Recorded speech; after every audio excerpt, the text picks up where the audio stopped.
Just a quick review on the Mate 250. This is the legal version.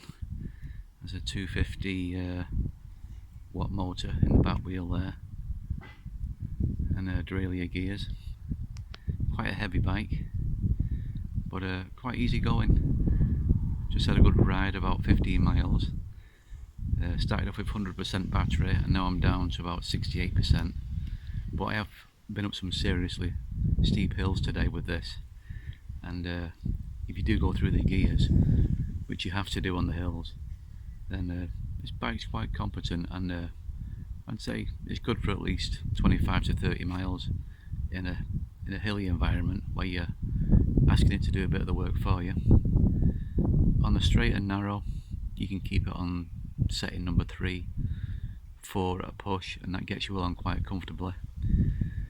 Any kind of hills, or you need to go through the derailleur gears and perhaps select up to stage 5 on the power to get you up the hills. If you're in the market for a moped and you're not sure what to get, I think I'd probably get one of these. Better for the environment, no engine, no tax or MOT, no legislation as such, and this bike's probably far more sociably acceptable than a petrol engine moped, and a lot more versatile in as much as it can go anywhere. It can go on pavement, cycle lanes, farm tracks. It's quite discreet.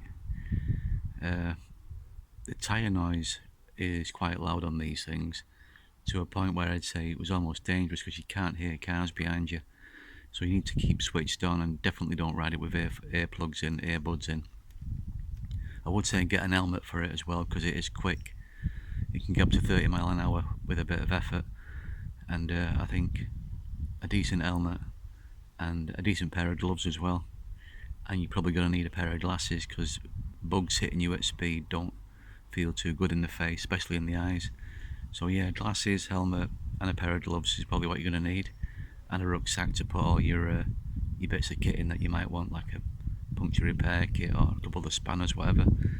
But it's a great thing to get you out. It's a great thing to get you up into the hills. My normal cycling route is about 12 miles, and it involves a few smaller hills. The loop that I've used today, which is beyond my normal loop, the only reason I don't use it is because it's so hilly and it's so hard to get up on the bike. But this bike has made all them places reachable now, and I've had some good rides out today to places I've never been before because of the steepness of the ride. So it's definitely good for that, and because it's quiet, you just mooch around and nobody even hears you. Like I say, the noisiest part about this bike is the tyre noise, and I think I will change them to something a bit smoother, because these nobblers, I don't think you really need them for on the road. Maybe on a sand track or a muddy track, but for what I need it for, it's going to be 80% on road and 20% off at the most. So I've said it had any downsides to it. I'd say the key's in a stupid place. The key for this bike is underneath the frame, which I don't understand why that is. The derailleur at the back is fairly slick, but I'm going to adjust it a little bit because I found it to be a bit clicky in some of the lower gears. I've heard a load of people are saying that the suspension on these isn't great, a bit too floppy, and you can lock it off so it's just rigid. But I've kept it on, and it's not a motocross bike, it's not a trials bike, it's just a little bit of comfort for you. So people have been a bit hard on it there. I think the suspension's just an extra, and you do use the suspension, especially the front one, when you bounce it up and down curbs and bits of rocks and that. What else have I found on it? This has got the throttle assist on the handlebar, which is great for a hill start. It's also got indicators, an electric horn, 8 gears on the derailleur. The brakes on it are really keen, nothing wrong with them at all. They're fine. Like I say, it's just mainly the tyre noise that's a bit of a downer on it. Other than that, it's quite good. I was in the market for a small moped for a while, and I managed to see this and pick this up. And this cost second hand. I paid $1,450 for it with its charger. and it's quite a new bike really, it's hardly been used. So I think if it was between a moped and one of these, I've rode both by the way, I'd go for this. It's far more versatile and cleaner. And like I say, it's not as restricted in as much as you haven't got to buy tax or insurance or MOT and what have you. I am a motorcyclist as well as a cyclist, and I think this is as near as you're going to get to a hybrid between a motorbike and a bike.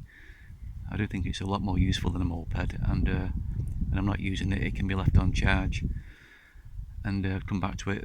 It'll go. And if it does fail, the motor does fail. It's just about bearable to pedal it without any assistance at all. Not for too far though, I don't think. It does have a stoplight on the rear, and it has got indicators built into that stoplight as well. So all in all, I think it's one of the better electric bikes that's out there. And if it was between this and a 50cc moped, I think I'd get this. And I hope that helps you out a little bit. Get one.